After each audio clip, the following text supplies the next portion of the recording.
Здравейте всички от мен гледат. Аз съм Крипидобили и днес, както виждате, играем 11, може би 11, не 12, мачи.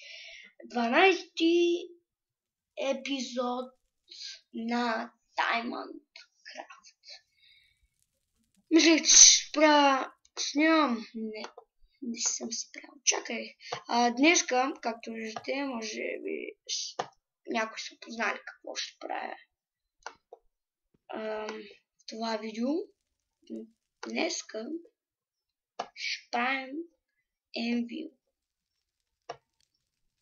Защото ни трябва, защото май всъщност яви.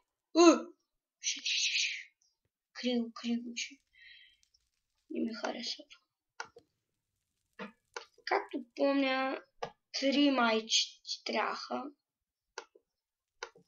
за да направиш 3 блокчета и 4, ако обича, служи го, и 4 аран. Толкова.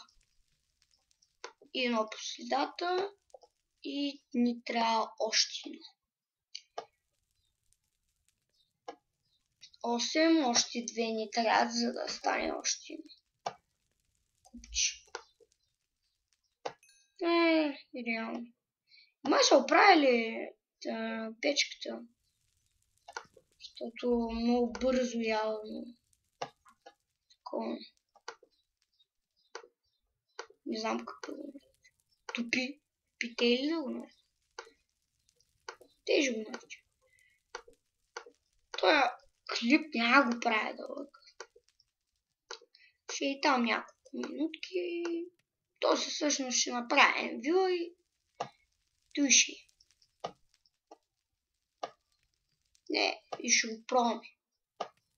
Защото съм чувал как се работи и искам да го...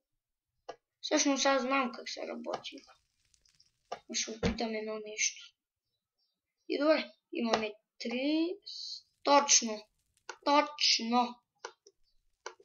Точно не останаха. В момента не съм с мишка, а с тъчскрин, зато и ми толкова струмно. Чакай.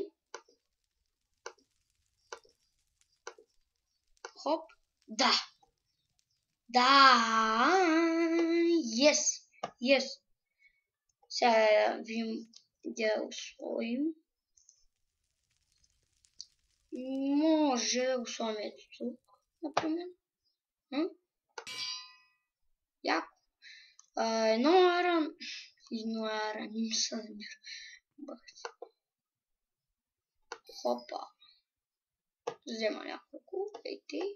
И сега си оправя лопатката и да си я инчам. Ще добра идея, май. Но така мисля аз. Мисля, че можеш и ето така. Не. Обратната тук. Те. 4 лева. И удобно. Не беше трудно. Искам си я кръстя, само че то може всъщност да се кръщават. Просто горе пише името. Оп! Най-скапаното ми даде. Бати. Добре, хора. Благодаря. Това мисля да е за този епизод на... Да. Това мисля да е този епизод за Diamond Craft. Благодаря, че гледахте. И да. До следващия път в Diamond Craft. Чао!